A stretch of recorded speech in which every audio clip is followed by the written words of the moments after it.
Chat GPT ఎందుకు అవసరము మన జీవితంలో అని ఆలోచన చేసినప్పుడు చాట్ జీపీటీ మన జీవితంలో వార్తలేంది వాస్తవాలేందని చెప్తుంది. ఈ పత్రికలు ఇచ్చేటి అన్ని వార్తలు నిజమని పొరపాటున నమ్మితే మనం రాంగ్ ట్రాక్లో పోతున్నట్టు లెక్క.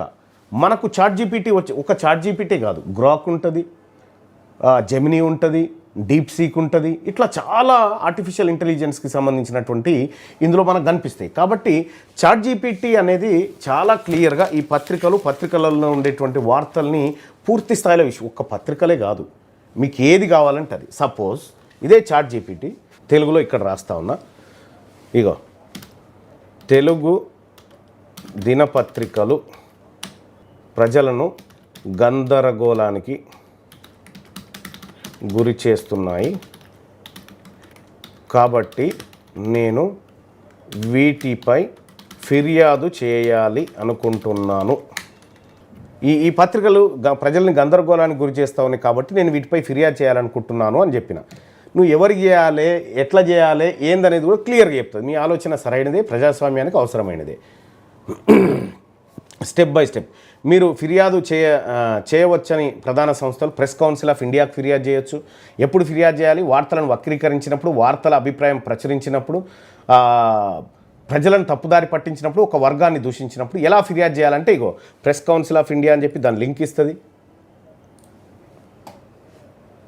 లేదంటే ఇగో register of newspapers of ఇండియాకి ఇస్తుంది. లేదంటే మినిస్ట్రీ ఆఫ్ ఇన్ఫర్మేషన్ బ్రాడ్కాస్టింగ్ వాళ్ళకి ఇస్తుంది. అయితే ఈ కంప్లైంట్ ఏది ఇక్కడ ఇది అడుగుతుంది కదా, ప్రెస్ కౌన్సిల్కి కంప్లైంట్ డ్రాఫ్ట్ అంటే నేనే రాసిస్తా నువ్వు చెప్తే అని అడుగుతా ఉంది. ఎస్, ఇప్పుడు ఇది ఉంది, ప్రెస్ కౌన్సిల్ ఆఫ్ ఇండియాకి డ్రాఫ్ట్ అని అడుగుతున్నాం.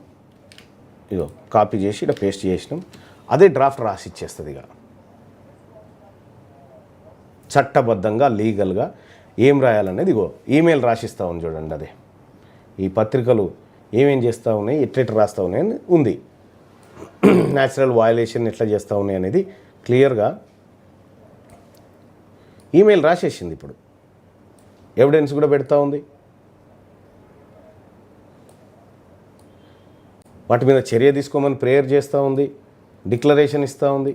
ఇగో ఇంత పెద్ద రాసి ఖాళీ ఈడ నువ్వు పేరు, address, mobile number, email ID, date, place రాయాలి అంతే.